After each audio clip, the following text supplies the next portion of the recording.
अस्सलाम वालेकुम वीवर्स, कैसे हैं आप सब। उम्मीद है आप सब खैरियत से होंगे।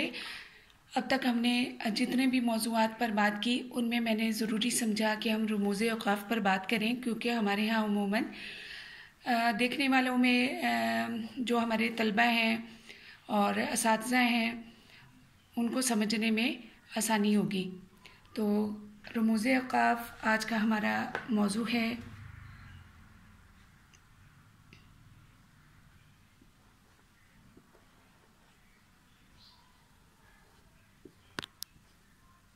रमूज़ औक़ाफ़, रमूज़ रम्ज़ की जमा है और रम्ज़ इशारे को कहते हैं। औक़ाफ़ वक्फ़ की जमा है, तो वक्फ़ क्या है? रुकने और ठहरने की जगह। तो ऐसी अलामत जो वक्फ़े को ज़ाहिर करती हैं ताकि पढ़ने वाले को आसानी से समझ आ सके। एक तरह से समझे कि जो हम बोल रहे होती हैं तो जहाँ पर रुकना ज़रूरी होता है, या हमारे जो एक्सप्रेशंस होते हैं या हमारी फीलिंग्स जो होती हैं वो इन अलामात के ज़रिए भी ज़ाहिर होती हैं। इसलिए हमारे पास पहला जो वक्फ़ा है वो है ख़त्मा। ख़त्मा को इंग्लिश में फुल स्टॉप कहते हैं, ताकि बच्चों को समझने में आसानी हो। ये एक छोटा सा ख़त होता है, ये इस तरह। मिसाल के तौर पर ये चूँकि जुमले के आखिर में लगाया जाता है, तो मिसाल के तौर पर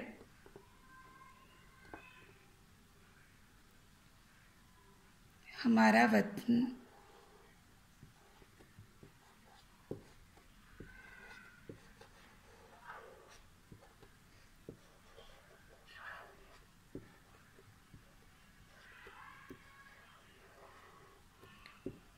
हमारा वतन बहुत प्यारा है। अब जहाँ पर है ख़त्म हुआ वहाँ पर ख़त्मा की अलामत लग जाएगी। इसी तरह ये मेरा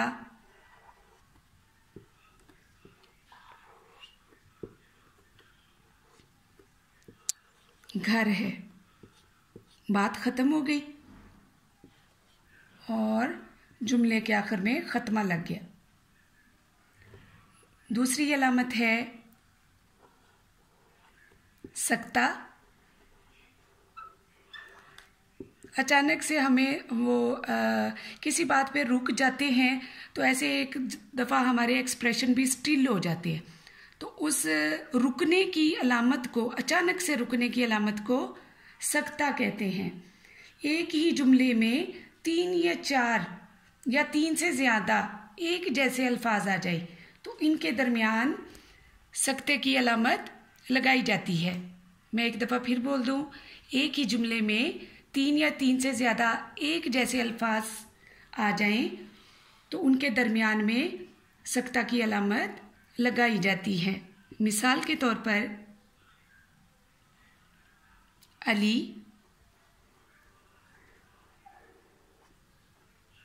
सकता, सारा,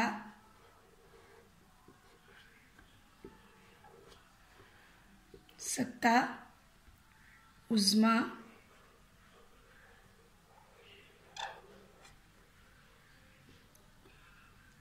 और हमज़ा हमारे घर आए।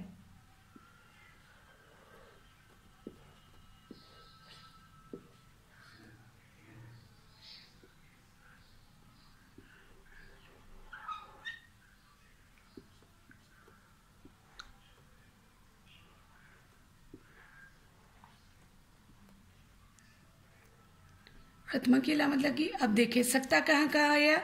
अली, सारा, सकता, मतलब हम रुके अली कहकर, अली, सकता,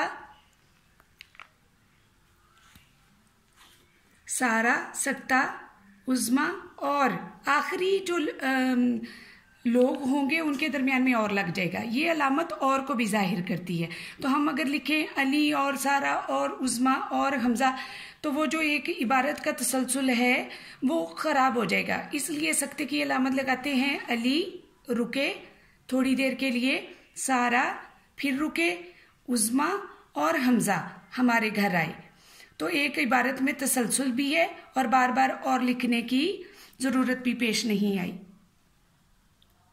तीसरी अलामत हमारे पास है नदाया और फजाइया।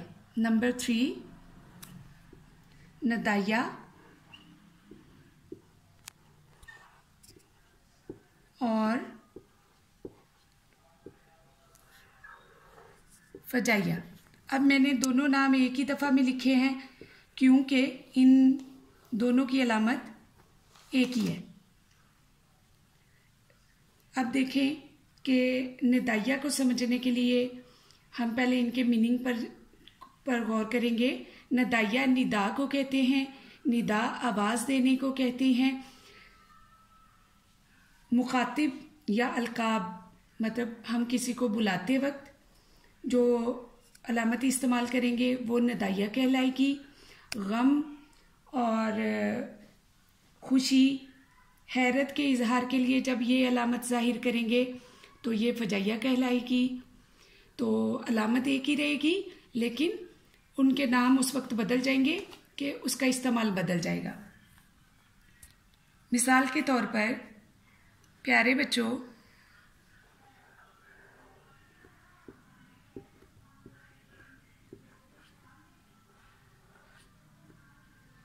हम यहाँ पर चूँकि बच्चों को मुखातिब किया है तो ये अलामत नदाइया की है। प्यारे बच्चों, आओ बाग की सैर करें।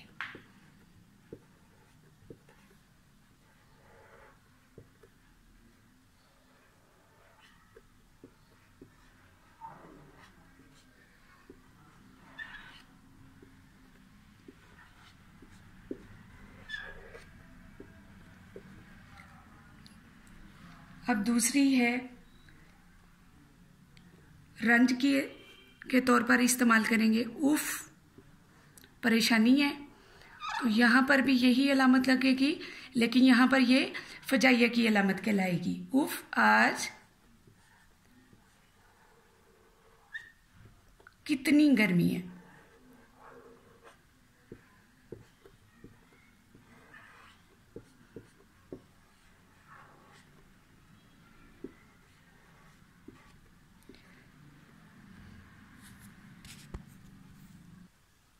हमारे पास चौथी अलामत है कोसैन।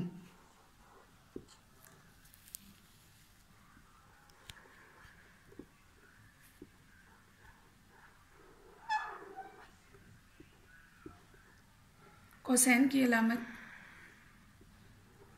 जिसको हम इंग्लिश में ब्रैकेट कहते हैं। अब देखें कि कोसैन वहाँ पर लगेगा जुमला लिखते वक्त कोई इजाफी मालूमात देना मकसद हो, तो वो जुमले के दरमियान में जब लिखी जाएगी तो हम ब्रैकेट की अलामत का इस्तेमाल करेंगे। मिसाल के तौर पर, शरफू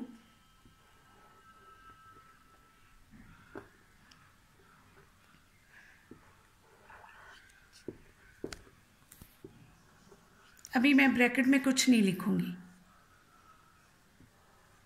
शरफू बहुत बीमार है। अब आपको ये नहीं पता चलेगा कि शरफू कौन है। अब चूंकि इसकी वजाहत ज़रूरी है, हमने पढ़ तो लिया कि शरफू बहुत बीमार है, ना आपको पता है ना ही मुझे पता है कि शरफू कौन है। तो चूंकि वजाहत मकसूद है इसलिए हम लिखेंगे जो हमारा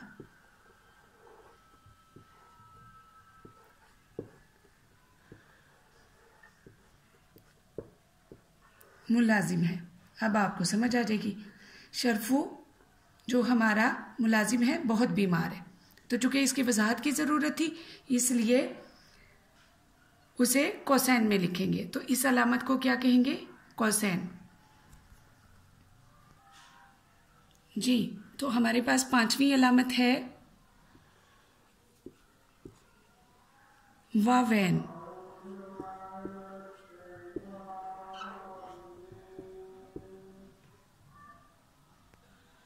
वावैन की जो अलामत है वो इस तरह आगाज़ और इख्तिताम पे लगाई जाती है।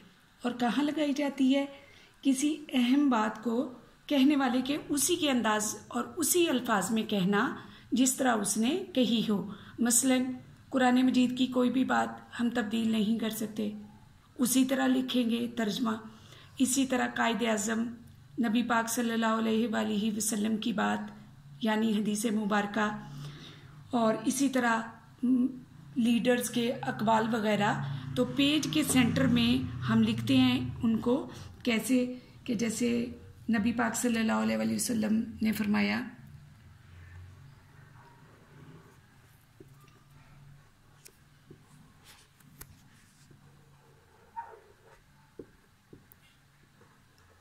हमारे नबी सल्लल्लाहु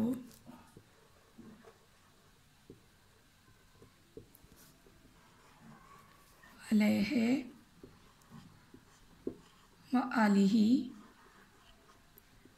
वसल्लम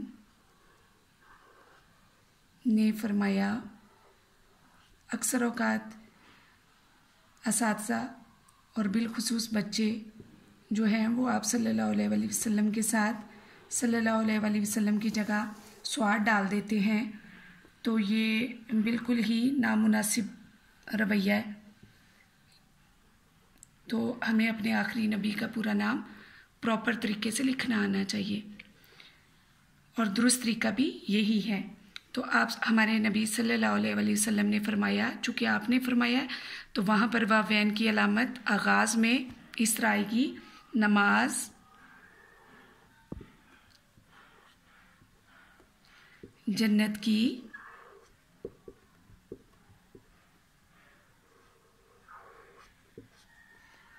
कुंजी है।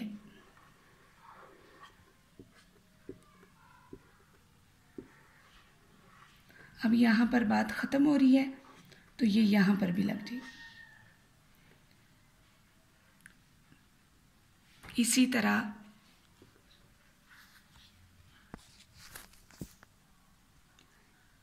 तरह पाकिस्तान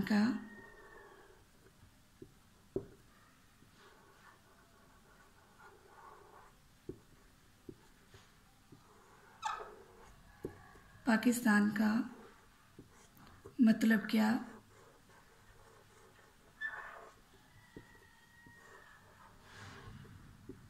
अब वो भी कोटेशन में लिखेंगे। इसे हम दूसरे अल्फाज में, मतलब हम कोटेशन कहते हैं कि कोटेशन लिखें, तो वो चूँकि उर्दू में इसे वावैन कहते हैं, तो हम अलामत स्टार्ट में लगाएंगे पाक लोगों की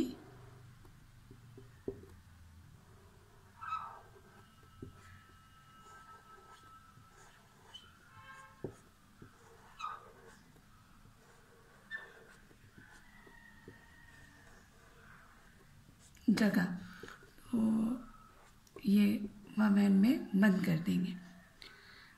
मुझे उम्मीद है कि आप लोगों को ये वीडियो पसंद आई होगी।